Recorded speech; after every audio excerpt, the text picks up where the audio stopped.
હું પરીક્ષામાં નાપાસ થાવ તો એ ચાલશે, પણ મારા અંદરથી હું ક્યારેય નાપાસ નહીં થાવ, કારણ કે જીવન અહીંયા પૂરું નથી થતું. હું તમને એટલી આ સત્ય વાત કરું છું, આ પાણીનો બોટલનું આમ ઘા કરું, બોટલ જેમ નીચે પડી જાય, બરાબર છે, એટલું સત્ય હું તમને કહું છું કે એટલું સત્ય સાબિત થાય તમે ફોલો કરી નાખજો. કોઈ દી તમારા મમ્મીએ કીધું કે બેટા જરીક ઇન્સ્ટાગ્રામ 10 મિનિટ જોઈ લેતો? કોઈ દી કીધું?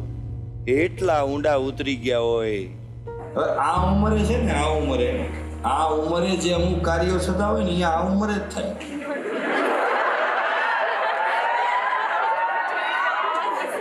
નાનું અમથું છોકરું હોય, બરાબર છે, એ સોફામાં આળોટતું હોય તો એ સારું લાગે. 80 વર્ષનો ભાગો સોફામાં આળોટતો હોય એ કેવો લાગે? એટલે ઉંમરની અમુક મજા છે. માસી બેઠા, મને તો નાનો કેટલો હોય એને ટોલા કાઢ્યા. પોતાના દર્દ સંકેલી વાવા કર્યું, પોતાના દર્દ સંકેલી બીજાનું હાસ્ય ખૂબીથી માણવું પડે છે. બેવફાની બદનામી સલામત રાખવા અહીંયા વફાને અણાવવું પડે છે. હું કોઈ એક્સપર્ટ નથી, હું કોઈ વિદ્વાન નથી, હું પણ શીખું છું તમારી. તમે છોકરાની અંદર એ કેવો છે, કાળો છે, ધોળો છે, પ્રોપર્ટી છે, એ બધું મા બાપ જોઈ લે. તમારે ખાલી એ જોવાનું છે કે છોકરો છે એ દાંત કાઢે છે ને, એ પરીક્ષા છે, હું કરવું, તાપીનો ફૂલ પકડવો કે ક્યાં જાવું, તો નથી થતું કઈ. કોઈ શોધે અથાગ પરિશ્રમથી પારસમણી મળી પણ જાય એ વાત અલગ છે, પણ કરે કરુણા નિધાન કૃપા તો શોધવા નીકળેલો ખુદ પારસમણી બની જાય એ વાત પણ અલગ છે. અમારા સુરતની અંદર ગોવિંદ કાકા ધોળકિયા, સૌજી કાકા ધોળકિયા, એને ચાર્ટર પ્લેન છે, એ કોઈ દી વરાસા રોડ ઉપર ઉડાડી નથી નીકળ્યા કે મારે પ્લેન છે, બતાવવા નથી નીકળ્યા, કારણ કે એના માલિક છે, વોચમેનો છે ને, એ બધું બતાવવા નીકળે છે. મારા ઉપણાને ડૂબાડી દે, તારી કરુણામાં ડૂબાડી દે, તારો પ્રેમી મને બનાવી દે, તારો દીવાનો હું રહેવાનો હૃદય લખી લે. થેન્ક્સ વાલા વાલા વાલા, થેન્ક્સ વાલા વાલા રે વાલા, વાલા વાલા વાલા વાલા, થેન્ક્સ વાલા.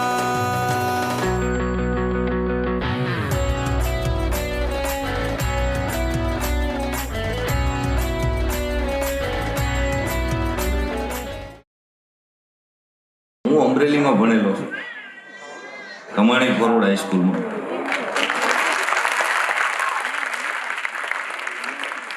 અને સ્કૂલનો 1 નંબરનો ઠોઠ વિદ્યાર્થી. તમે સાયન્સના વિદ્યાર્થીઓ, સાયન્સ એમ બોલાય તો મને કંઈક થવા માંડે, કારણ કે ત્યારે 3 કેટેગરી આપણા મગજની અંદર હોય, સાયન્સ, આર્ટ્સ અને કોમર્સ. 12 કોમર્સની અંદર અમરેલીમાં અમે અભ્યાસ કર્યો, અને ત્યારે અમારે પ્રેમ જેવું કંઈ બહુ ઓછું હતું.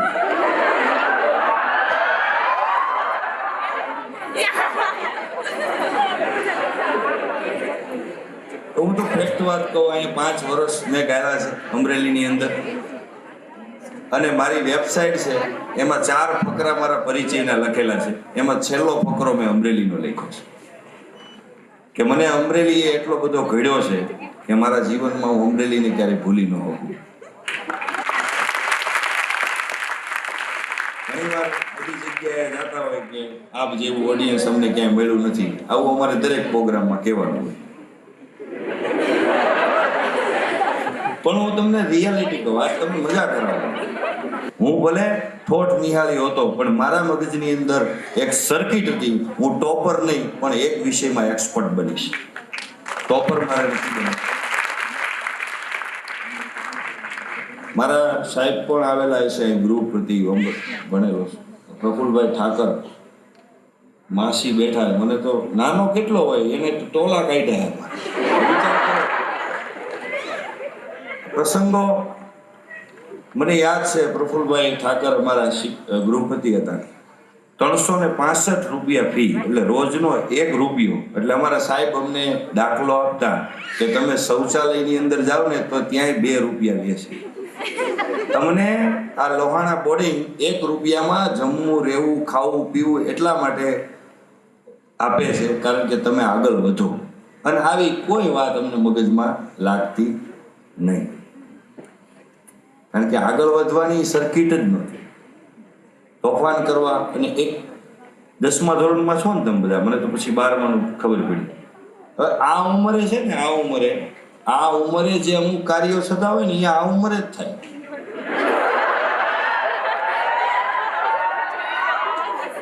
નાનું અમથું છોકરું હોય, બરાબર છે, એ સોફામાં આળોટતું હોય તો એ સારું લાગે. 80 વર્ષનો ભાગો સોફામાં આળોટતો હોય એ કેવો લાગે?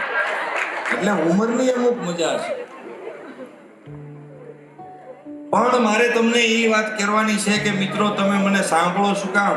2 કલાક આપણે રહેવાનું છે સાથે, અને એટલી હું તમને ગેરંટી આપું છું, એટલી ખાતરી આપું છું અહીંયા 2 કલાક કે હું તમારો સમય છે ને એને વેસ્ટ નહીં જવા દઉં. તમારો સમય તમે અહીં ઇન્વેસ્ટમેન્ટ કરશો એની તમને ખાતરી આપું છું, 1000% ખાતરી આપું છું. બીજી વાત, એક્ઝામની અંદર તમે વર્ષની અંદર તૈયારી શું કરી મને ખબર નથી, 10મા ધોરણની અંદર શું ભણ્યા એ ખબર નથી, પણ 1000%ની એ પણ ગેરંટી આપું છું. તમે કેટલા બધા લોકોને સાંભળ્યા હશે, કેટલું બધું જોયું હશે, પરીક્ષાની તૈયારી કેમ કરવી, પણ હું તમને એવા એક્ઝામ્પલ આપીશ, એવી વાતો કરીશ તમારી સમક્ષ કે તમારું રિઝલ્ટ છે એની અંદર પ્લસ આ પ્રોગ્રામ તમે સાંભળ્યા પછી, નક્કી કર્યા પછી તમારું રિઝલ્ટ જે પણ આવવાનું હોય એ પ્લસ થાય, એવી મારી હૃદયથી ઈચ્છા છે, એટલે શક્ય છે.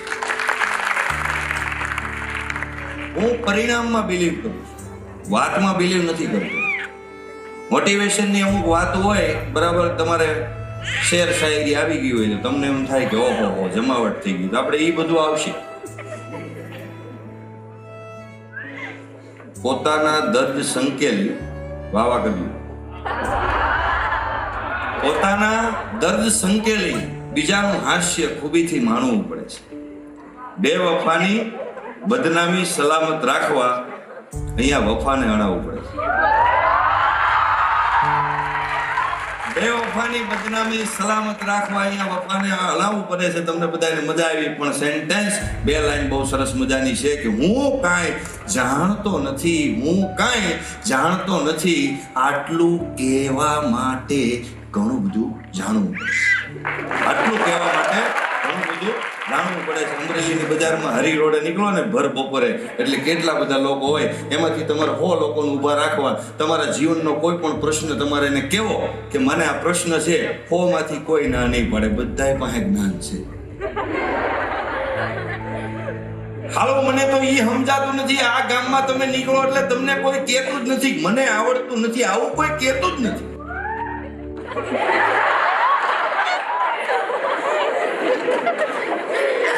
બે-ત્રણ વ્યક્તિ મને ધ્યાનમાં છે, પણ એને વચ્ચે રાઉસ કરવાનું. અત્યારે ભલે તમ તાર આનંદ કરે, હવે સાયલેન્ટ થઈ જાઓ. તમને બધા ઉપર બેઠા છે, ઓહો, તમે ન રાડી નાખતા. ઉપર વાળા જો તાળીઓ પાડો ને હુડીઓ બોલાવો એક વાર, ખબર હેઠે વાળાને ખબર પડે કે ઉપર બેઠા છો, નહીતર હેઠે વાળાને એમ જ છે અમે જ બેઠા છીએ એમ.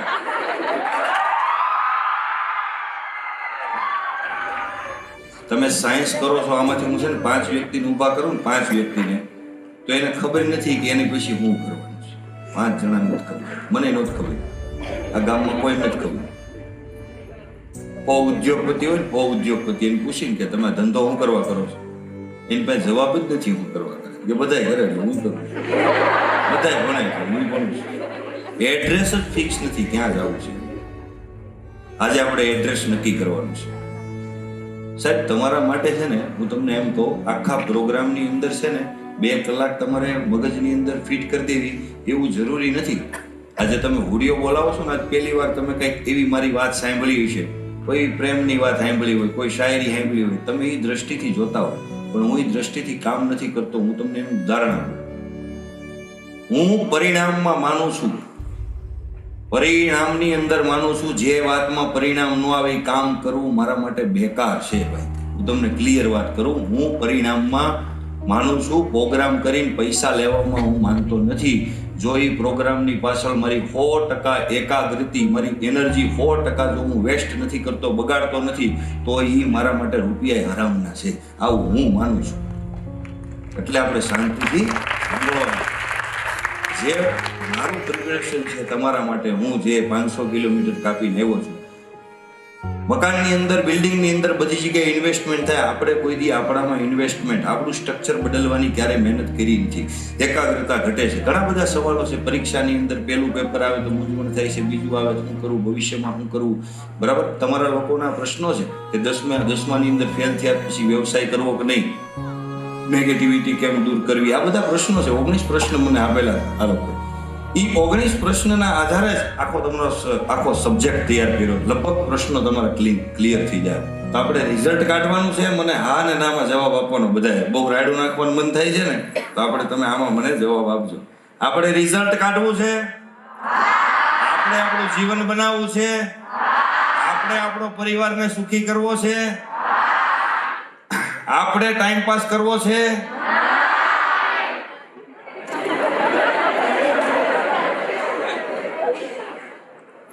માનસિકતાની હું તમને વાત કરું. કાર્યક્રમની શરૂઆત કરીએ, કારણ કે મેં તમને એટલા માટે બોલાવ્યું. તમારે પાછળનું સેન્ટેન્સ તમારે બોલવાનું 1 સેકન્ડની અંદર. 1 જ સેકન્ડની અંદર હું અડધું નામ બોલીશ, અડધું નામ તમારે બોલવાનું. અમિતાભ, અજય, કેટરીના, પારસ.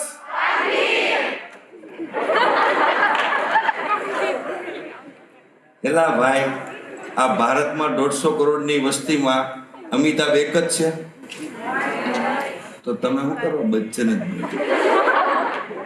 મેં તમને કીધું તમે આમ બોલો. અજય એક જ છે, અમારો અજય ચા વાળો છે, તો તમે કેમ અજય દેવગન બોલો? માનસિકતા તમારા મગજની અંદર ફિટ છે, જે ગામે ફિટ કર્યું છે. કોણે? ગામે. તમને શું લાગે ભારત દેશ આઝાદ થઈ ગયો બસ તમે આઝાદ થઈ ગયા? નહીં, તમારા મગજને ગામ ચલાવે છે. કોણ? ગામ. માર્કેટ અને મગજ, આ બે વસ્તુ છે ને તમારા હાથમાં હોય. શરૂઆત કરીએ. હલવા કરવા પડે એમ છે તમને, કારણ કે રજૂઆત છે ને તમને સમજાય એવી બહુ મહત્વની વસ્તુ છે. કોઈ જ્ઞાન મારી પાસે શું છે એની કોઈ વેલ્યુ નથી. સમજાણું? વેદો, પુરાણો, ઇતિહાસો વાંચવાની મજા બહુ અલગ છે. વેદો, પુરાણો, ઇતિહાસો વાંચવાની મજા બહુ અલગ છે. વગર આચરણે કોઈને કહેવાય જાય તો એ બકવાની સજા પણ બહુ અલગ છે.